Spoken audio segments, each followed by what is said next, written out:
For more on this Cyber Monday, Jason Goldberg, Chief Commerce Strategy Officer at Publicis Groupe, a global leader in marketing, communications, and business transformation. Good to see you, Jason. Are you surprised how strong the sales have been over the past weekend, including today? No, not really surprised. We certainly are seeing growth, but this year some of that growth is probably thanks to inflation. What are your clients? I mean, you service some of the biggest clients in the world, many of them large retailers. And I'm going to give you an anecdote from Walmart and Amazon later, but what are your clients telling you about what their expectations are from both the corporate standpoint and also where the consumers stand? Yeah, well, I think we're all really concerned about the consumer's financial health, the availability of discretionary spending, and yet consumers still tell us that they want to spend, they want to make purchases.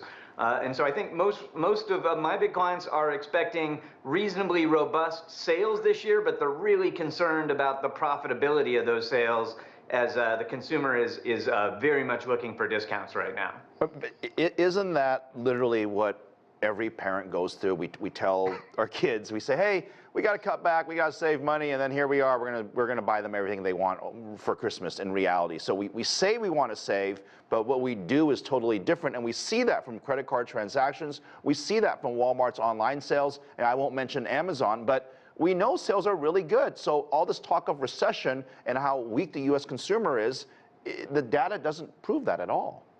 Yeah, stated preferences and behaviors are not the same as observed preferences for sure. And so, we hope that continues. I think there's a lot of nervous retailers right now that are concerned that consumers' ability to spend that money will run out before the end of the holiday season. But so far, so good. The domination in the online space, everyone mentions Amazon. Walmart is coming up like a racehorse from behind very quickly, and in some cases, I heard it overtook some of the searches in relation to certain online goods versus Amazon. But then you have Target, which essentially warned that things were tough because of inventory issues and supply chain issues. So you've kind of got three different stories of three different companies all in the same space. Which one is the real one?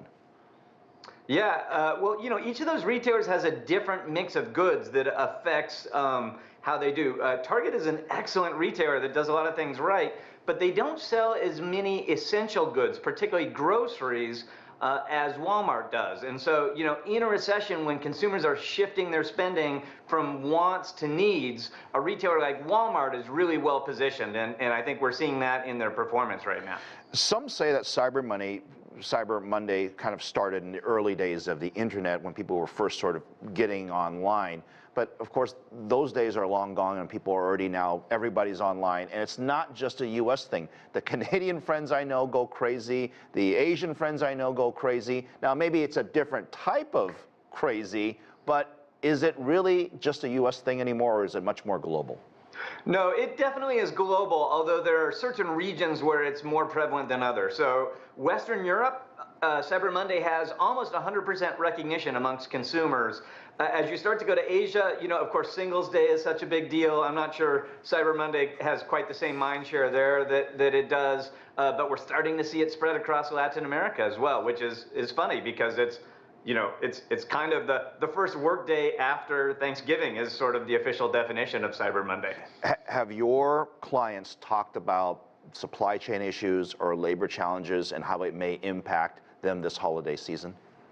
Yeah, certainly both. The labor challenges, most retailers sought to hire less seasonal labor this year than they have in the past, partly because of concern and cost cutting.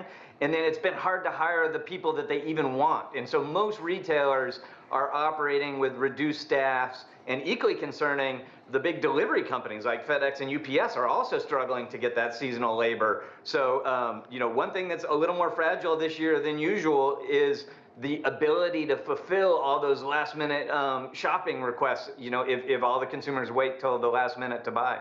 Yes. Finally, let's talk about Twitter, Facebook, Instagram, all big places where your clients advertise.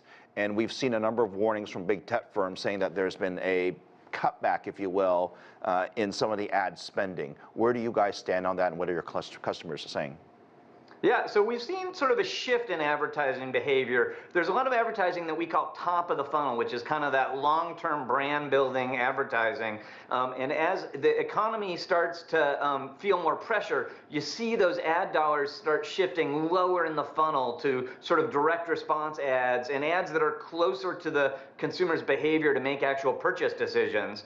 And so, less than cutbacks, we're seeing sort of shifts in where marketers put those dollars. And one of the big shifts is retailers have now become advertising platforms. So we're seeing a lot of dollars shift off of the traditional digital marketing platforms and go to Amazon and Walmart. Yeah, they've gone from new tech to kind of old tech to kind of now, I guess, it just seems so normal. Jason, fantastic having you on. Let's have you back. Thank you very much. Good night, Phil.